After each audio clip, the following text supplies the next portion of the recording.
መረጃችን ከአፋር የተሰማው ጉድ የኤርትራ ባለስልጣናት ተደናግጠዋል። አሰብ የአፋር ሰባተኛ ዞን። በኢትዮጵያና በኤርትራ መካከል የተፈጠረውን ውጥረት ዋነኛ ማጠንጠኛው ነው የአሰብ ወደብን በተመለከተ የኤርትራ ባለስልጣናትን ያስደነገጠ ጉድ ከወደ አፋር ተሰምቷል። የአፋር ክልል ፖሊስ ኮሚሽን ኮሚሽነር የሆኑት ቢልኤ አህመድ አሰብን የአፋር ክልል ሰባተኛ ዞን እናደርጋታለን የሚል ጠንካራ መልእክት ማስተላለፋቸውን ዘብል ፖስት ይዞት በወጣው መረጃ ገልጿል።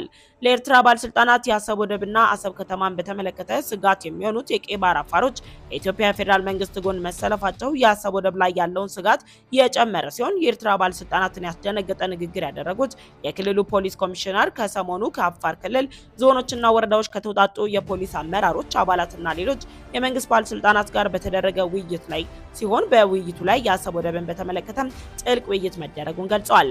እንደ ክልሉ ፖሊስ ኮሚሽን ኮሚሽነር ቢሌል አህመድ ሰባተኛው ዞን አሰብ ላይ እናቋቁማለን ማለታቸውን ተከትሎ የተለያዩ አስተያየቶች እየተሰጡ ሲሆን በአፋር ክልል አዲስ የተቋቋመው ማሂ ረሱ ዞንን ጨምሮ አውሲ ረሱ፣ ክለብቲ ረሱ፣ ጋቢ ረሱ፣ ፋንቲ ረሱና ሀሪ ረሱ ተብለው የሚጠሩ 6 ዞኖች ያሉት በተጨማሪ የአሰብ ዞን በሰባተኛነት ማካተት ለመላው አፋር ድል መሆኑን የተለያዩ አስተያየት ሰጪዎችም እየገለጹ ይገኛሉ። እንደ ዞብል ፖስት የመረጃ ምንጭ አሰብን የአፋር ክልል ሰባተኛው ዞን እናደርጋታለን ያሉት ፖሊስ ኮሚሽነሩ አሰብን ለማስተዳደርና ለተያዙ የጸጥታ ጉዳዮች ዝግጅት ማድረግ አለብን ሲሉ ለክልል ፖሊስ አመራሮች አባላት እንዲሁም ሌሎች የመንግስት ባለስልጣናት መልእክት አስተላልፈዋልም ተብሏል።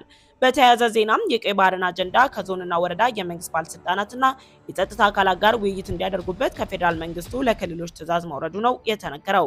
የአፋር ክልል ፖሊስ ኮሚሽን ኮሚሽነር ቢሌ አህመድን አሰብን የአፋር ክልል ሰባተኛ ዞን እናደርጋታለን ያሉት የቀይ ባህርን ጉዳይ አጀንዳ እንዲያደርጉ ከፌዴራል መንግስቱ የወረደው ትዕዛዝን መነሻ አድርጎ መሆኑን ለዞብል ፖስት ባወጣው መረጃም አጋርቷል። በቀጣይ መረጃችን የኤርትራ መንግስት ምላሽ ሰጠ። ኤርትራ ላይ